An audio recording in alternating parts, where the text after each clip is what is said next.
Rekan-rekan sekalian, selamat datang kembali di channel ini, channelnya para tenaga honorer dan P3K. Rekan-rekan, video kali ini kita akan membahas terkait dengan nasib tenaga honorer yang diramalkan akan semakin cerah oleh karena terdapat beberapa keistimewaan khusus diberikan kepada para tenaga honorer dalam proses rekrutmen. Salah satunya adalah pemberian formulasi atau afirmasi kepada beberapa kategori tenaga honorer. Informasi selengkapnya yuk disimak dan ditonton secara lengkap agar rekan-rekan bisa menerima informasi ini secara utuh dan menyeluruh.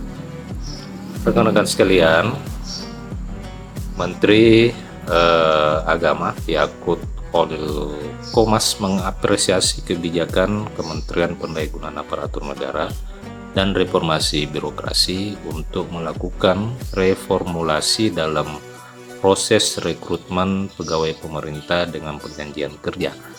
Reformulasi ini diterapkan dan ditujukan kepada seluruh instansi, apakah itu instansi pemerintah pusat maupun instansi pemerintah daerah. Salah satu instansi yang mendapatkan kebijakan reformulasi dalam proses rekrutmen pegawai pemerintah dengan perjanjian kerja adalah Kementerian Agama. Menteri Agama reformulasi menurutnya adalah sebuah bentuk afirmasi untuk keadilan dan penghargaan bagi peserta yang sudah membantu banyak program di instansinya, khususnya instansi Kementerian Agama. Dengan kebijakan reformulasi tersebut, maka seluruh formasi yang tadinya belum terisi oleh karena peserta yang melamar pada jabatan itu tidak memenuhi syarat dan tidak memenuhi nilai passing grade, itu menurut Menteri Agama itu dapat terisi secara optimal. Ia menyebutkan bahwa ucapan terima kasih dan apresiasi patut diberikan kepada Menteri Pendaya-gunaan Aparatur Negara terkait dengan beberapa kebijakan Menpan atas P3K, sehingga yang awalnya itu lulus hanya 29.000, kemudian dengan adanya kebijakan reformulasi dan afirmasi, Pak Menpan mendapatkan optimalisasi menjadi 38.287 orang yang bisa diloloskan pada tahun atau seleksi penerimaan 2022. Itu yang disampaikan oleh Menpan saat hadir bersama dengan Menteri Agama beberapa waktu yang lalu. Menteri Agama pun menyebutkan bahwa reformulasi ini juga menjadi cara untuk menyelesaikan penataan tenaga non-ASN secara bertahap, khususnya bagi yang sudah lama mengabdi. Gusmen menjelaskan bahwa secara teknis optimalisasi formasi tersebut akan dilakukan validasi sebelum diumumkan kepada publik. Tentu di sisi Kementerian Agama akan melaksanakan ketentuan sebagaimana keputusan Menteri Pendaya-gunaan Aparatur Negara dan Reformasi Birokrasi tersebut. Nah, rekan-rekan sekalian, sebagai informasi bahwa baru-baru ini Kemenpan mengeluarkan atau kebijakan reformulasi atas seleksi P3K tahun 2022. Kebijakan ini untuk mengatasi adanya peristiwa gugur massal dari sekian pelamar yang melamar pada jabatan teknis seleksi P3K tahun 2022. Menpan Abdullah Aswar Anas sendiri menjelaskan bahwa kebijakan reformulasi yang diterapkan Kementerian Pendaya-gunaan Aparatur Negara untuk seleksi P3K teknis tahun 2022 itu ternyata berdampak yang sangat signifikan bagi banyak instansi.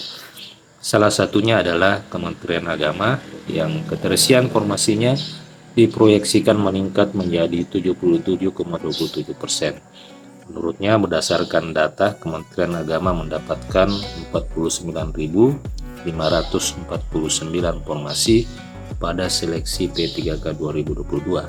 Namun formasi yang terisi hanya 58,67% atau sebanyak 29.069 formasi.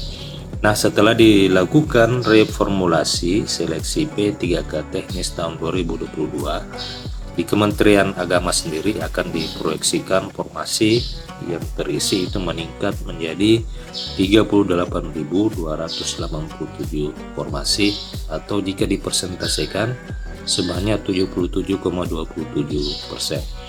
Reformulasi seleksi P3K teknis menurut Menpan adalah sebagai bentuk afirmasi yang diberikan pemerintah kepada peserta ex tenaga honorer kategori 2 dan peserta tenaga non-aparatur sipil negara atau honorer yang telah mengabdi selama ini.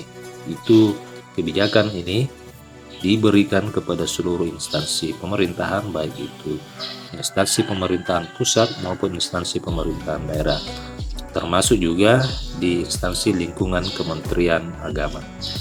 Anas menambahkan bahwa pada rekrutmen P3K tahun 2022, Kementerian Agama sendiri mendapatkan formasi yang terbesar, yakni sebanyak 49.549 P3K atau hampir 9% dari total formasi nasional, yakni sebanyak 567.938. Menpan pun berharap meski belum sepenuhnya ideal, kebijakan reformulasi yang dilakukan ini bisa memenuhi berbagai kebutuhan formasi yang cukup urgen dalam pelayanan instansi pemerintahan, termasuk di instansi Kementerian Agama. Di antaranya dari sisi Kementerian Agama, di antaranya adalah para guru pendidikan agama, termasuk guru Al-Quran Hadis, guru sejarah kebudayaan Islam, guru pengetahuan Alkitab, dan sebagainya. Selain itu juga untuk pentashih mushaf Al-Quran, penyuluh agama Buddha, hingga para penghulu.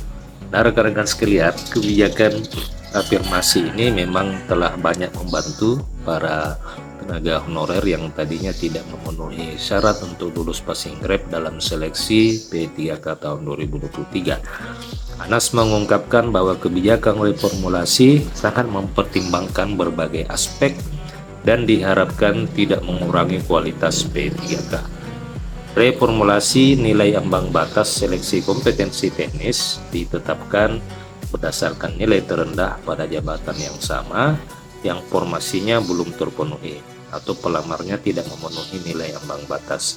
Jadi reformulasi nilai ambang batas ini itu ternyata menetapkan atau berdasarkan nilai terendah pada jabatan yang sama yang formasinya belum terpenuhi atau pelamarnya tidak memenuhi nilai ambang batas. Artinya jika formasinya sudah terisi, maka tidak bisa digantikan oleh nilai di bawahnya. Optimalisasi keterisian kebutuhan ini dilakukan bagi para peserta dari tenaga honorer kategori 2 atau ex-THK 2 dan tenaga non-ASN atau tenaga honorer. Pemerintah mengapresiasi dan mengakui keberadaan mereka itu selama ini sangat bermanfaat bagi kinerja instansi pemerintahan. Nah, rekan-rekan sekalian, demikian informasi pada video kali ini. Terima kasih telah menyaksikan. Saksikan terus update-update informasi lainnya seputar tenaga honorer di channel ini. Terima kasih telah menyaksikan. Sampai jumpa di video berikutnya.